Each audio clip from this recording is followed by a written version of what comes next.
بسم الله الرحمن الرحیم. السلام علیکم ورحمة الله وبرکاته.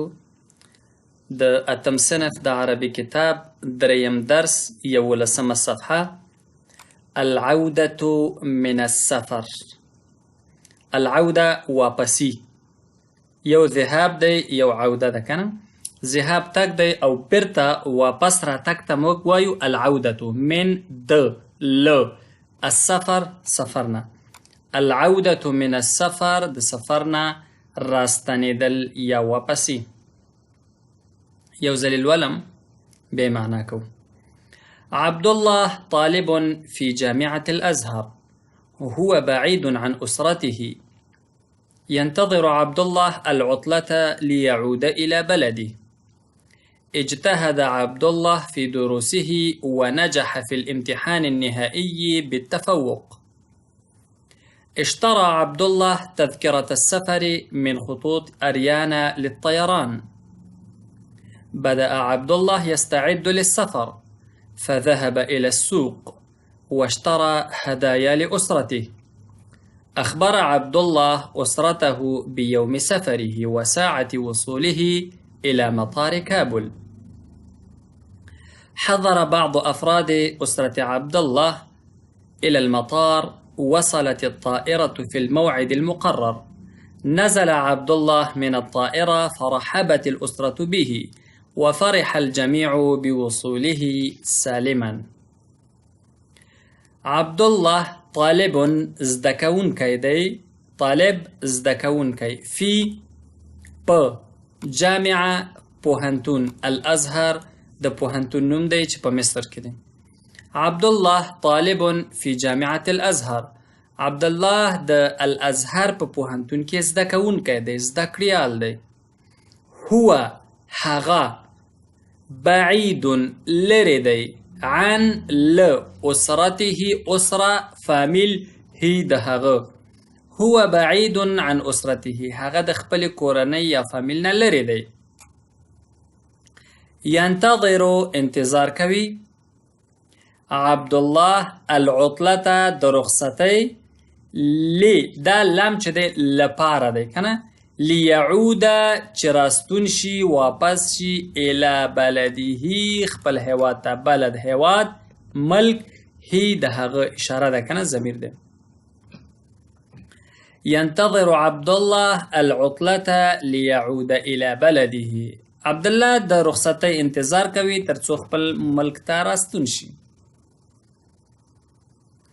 دلته چیرې کړي د اوړي د رخصتۍ په انتظار. البته دا زیاتی دی ځکه چې اوړی بیخي په دې جمله کې نشته دی. البته که رخصتي د اوړي وي هم، خو دلته دا نشته دی، نه دی ذکر شوي چې د اوړي رخصتي. والله اعلم. اجتهد کوشش یې وکړ عبدالله فی په دروس درسونو کې هی د هغه یعنی د عبدالله. اجتهد عبدالله فی دروسه، عبدالله خپل درسونو کې کوشش کړی یا وکړ.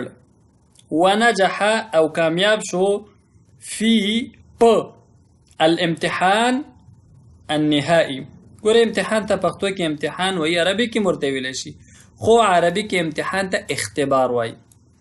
النهائي مونږ امتحانونه هم څو قسمه لرو کنه. مونږ میاشتنی امتحانونه هم لرو، نیم کلنی امتحانونه هم لرو، کلنی امتحانونه هم د په کال کې چې یو پیر وي. نهایي به ورته وایي. عربي کې ورته الامتحان النهائي یعنی کلنی ازموینې.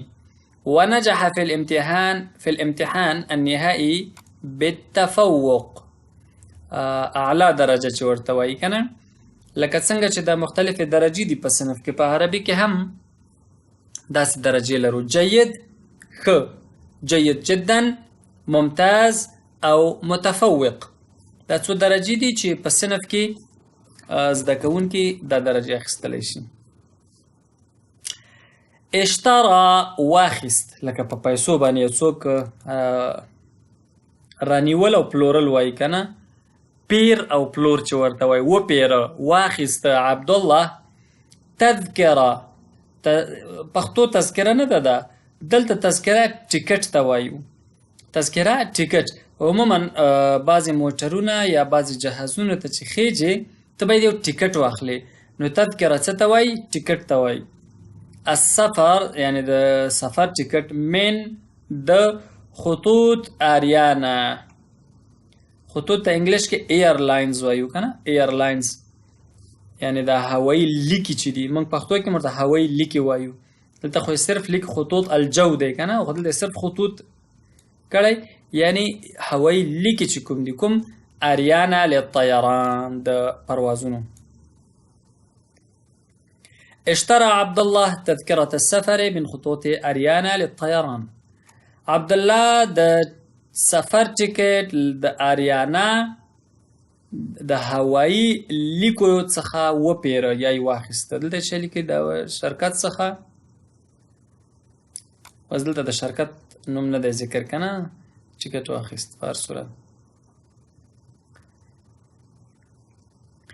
بدأ پیل وکړ عبدالله یستعدو تیاری کوي، آمادګي نیسي، للسفر د سفر لپاره. بدأ عبدالله یستعد للسفر. عبدالله د سفر لپاره تیاری پیل کړ، تیاری ونیو. دوړ الفاظ صحیح دي. فذهب، ف لکه عربي کوي نو، موږ وایو هغه ډوډۍ وخوړله نو ویده شو. دا نو چې دی د جملې دغه ترتیب او هغه مراد کوي. ف نو ذهب لاړ، فذهب الى السوق نو بازار ته لاړ. واشترى او وی پیره او وای خیسته، هدایا. هدیه په عربي کې ګفت یا تحفې ته وایو، انګلیش کې ورته ګفت وایو. هدیه تحفه او هدایا د تحفې جمع ده. موږ د نحو او صرف په برخه کې جمع، مفرد او د جمع اقسام ویلو. یو جمع مذکر سالم دی چې هغې کې واو نون راځي یا یاو نون راځي. یو جمع مؤنث سالم دی الف و ت راځي لکه کراسات. بل جمع تکسیر دی چې هغې کې د حروفو هغه نظم و ډیسپلین یا هغه کوم منظم حروف چې دی هغه له منځه ځي. نو دا جمع تکسیر دی. هدیه مفرد، هدایا جمع ده. تحفې لاسرته خپل فامیل ته. واشترى هدایا لاسرته او خپل کورنۍ ته یې تحفې واخیستې. اخباره خبر کړ عبدالله اسرته خپل کورنۍ بیوم لورځې سفره د خپل سفر، وساعت او وخت یا ساعت، وصوله د رسیدل، الى تا مطار هوایی میدان کابل د کابل. اخبر عبدالله اسرته بیوم سفره. عبدالله خپل کورنۍ د سفر په ورځ خبره کړه. وساعت وصوله او د رسیدلو د ساعت په هکله، الى مطار کابل د کابل هوایی میدان ته. عموما څوک چې هوایی سفر کوي هغه ته دقیق حتی منټونه معلومي چې لس باندې یا پاو باندې 2 بجې، پاو باندې 8 بجې به زه هوایی میدان ته رسیږم. نو عبدالله هم خپل کورنۍ د سفر په ورځ او څو بجې چې هغه ته رسیږي، ما مخکې ویلې چې ساعه کله به موږ ساعت ته وایو، کله بجو ته وایو، دلته بجو ته وایي که نه. حضر حاضر شو یا راغلل یا ورسېدل، بعضو یو څو، افراد فرد کس، پښتو کې وایي یو کس، یو نفر. نو فرد په عربي کې نفر و کس ته وایي، او افراد ډیر نفران چې وي چې ډیر وي که نه. حضر حاضر شول، راغلل، بعضو یو څه، افراد یو څو کسان، اسرت عبدالله د عبدالله د کورنۍ، الى المطار، الى المطار هوایی میدان ته. حضر بعض افراد اسرت عبدالله الى المطار. د عبدالله د کورنۍ یو څو افراد، یو څو غړي هوایی میدان ته راغلل. وصلت ورسیدله، که وصله وای وصله ورسیده، وصلت ورسیده مؤنث اسم دی. الطائرة جهاز. فی په الموعد د وعدې نه اخیستل شوی دی. کوم وخت چې ټاکل شوی وي هغې ته وایي. المقرر کوم چې مقرر شوی د وعدې مطابق. وصلت الطائرة في الموعد المقرر. طیاره په ټاکلي وخت ورسېدله. نزل ښکته شو عبدالله من د الطائرة جهاز څخه د طیارې څخه. فرحبت الاسرة به. ترحیب ښه راغلاست او ستړي مشي ته وایي. فرحبت نو ښه راغلاست او ستړي مشي وکړه الاسرة کورنۍ به عبدالله ته، یعنی اشاره ده ورته که نه. وفرح الجميع او ټول خوشحاله سول بوصوله د ده په رسېدو سره سالما روغ. وفرح الجميع بوصوله سالما او ټول د ده په رارسېدلو چې روغ را ورسېد خوشحاله شو. معانی الکلمات، د کلماتو معنا مفردات. العطلة الاجازه تقریبا مترادف دي.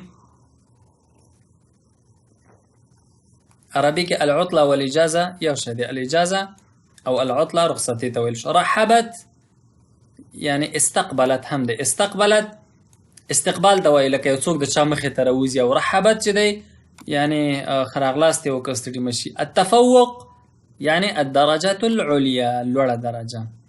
الموعد المقرر ټاکلې نیټه یا عربي کې الوقت المعين. المطار هوایي میدان. مكان يهبط ويقلع فيه الطائرات. مکان داسې یو ځای دی یهبط چې راځي راښکته کېږي طیارې، ویقلع او جګېږي په هغې کې طیارې. یعنی مطار هوایي میدان دا ځای دی چېرته چې طیارې ښکته کېږي او جګېږي. فرح سعده، فرح خوشحاله شو او سعده هم خوشحاله شو. تمرینونه دي انشاءالله، تمرینات به بله ورځ ووایو. نو د نن لپاره زم ستړی یم، همدومره درس بس دی. ونلتقي إن شاء الله في الدرس المقبل، وإلى اللقاء القادم.